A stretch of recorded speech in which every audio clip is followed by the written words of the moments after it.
Hi, I'm Tim. Welcome to Watchbox, and thanks for logging on. If you love this watch, email me, tmosso at thewatchbox.com. It's in the description below, the direct purchase and pricing question email line from you to me and my crew for this or any watch you see here on Watchbox Reviews. That's tmosso at thewatchbox.com.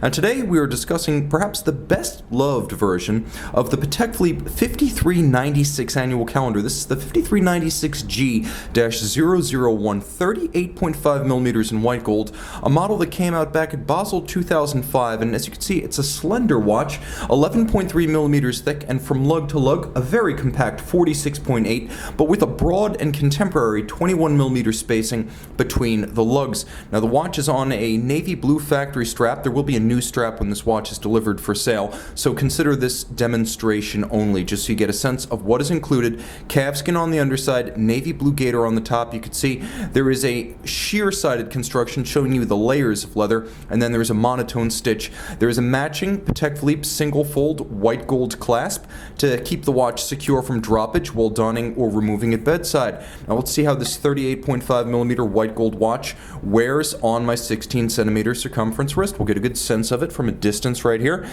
Comfortable.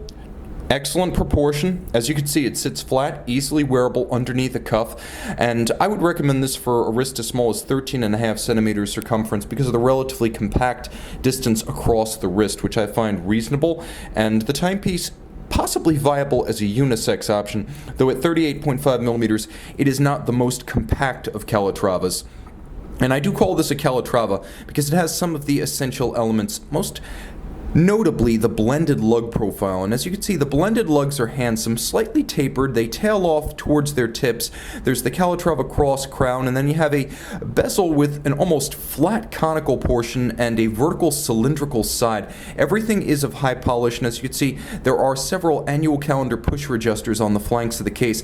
The dial is the much loved sector style, so you can see these were often known as doctor style dials because it was easier to read the calibrations against the seconds or minute hands. What we have here are a set of different silver tones. It's a different silver finish at center. It's a sort of frosted finish underneath the hours and minutes, and then you can see it's a little bit of a darker silver at center. You have blue calibrations. Everything that's dark on this dial is in fact blue, so we have blue printing for the day, the month, and the date discs, blue hands at center, leaf style, metallic, and polished.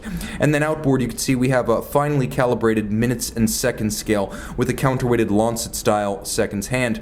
Coaxial 24-hour dial down at 6 o'clock that acts as your AM, PM, or no-go zone, danger zone indicator. Those are the times when you should not use these little pushers to adjust the annual calendar. And the Moonphase has a duration of 122 years. So every 122 years you reset the Moonphase. The annual calendar system requires resetting once per year annually during the jump from February to March, and I like some of the details around the windows for the calendar functions. As you can see, these are aperture style calendars, a nod to the original Patek Philippe perpetual calendar watches of the 1940s, or wristwatches I should say, and you can see that there's a little stepped sort of faceting about these apertures to smooth the transition down from the dial to the discs. A handsome and thoughtful aesthetic refinement. You'll also note that Patek Philippe uses pull-tab spring bars, so you can quickly and easily remove the strap from the case without resort to tools. The case back showing you the annual calendar driver. It is a prime mover for the module, and it is caliber 324.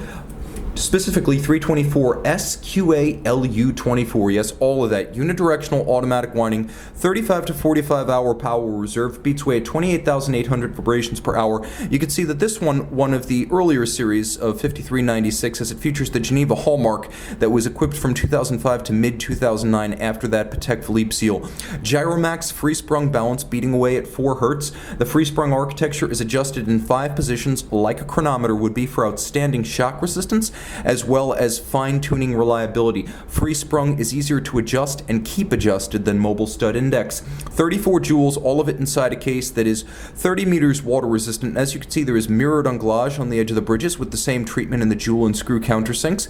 A circular Cote de Genève on the rotor, linear across the bridges. There's engine turned perlage on the base plate in large form, and then micro perlage on the center of the rotor itself. You can see there's also engine turning on the reduction wheel and the click adjacent to the winding rotor, and it is beautifully executed in all regards, rewarding the purchase of a fine loop when you purchase this fine watch.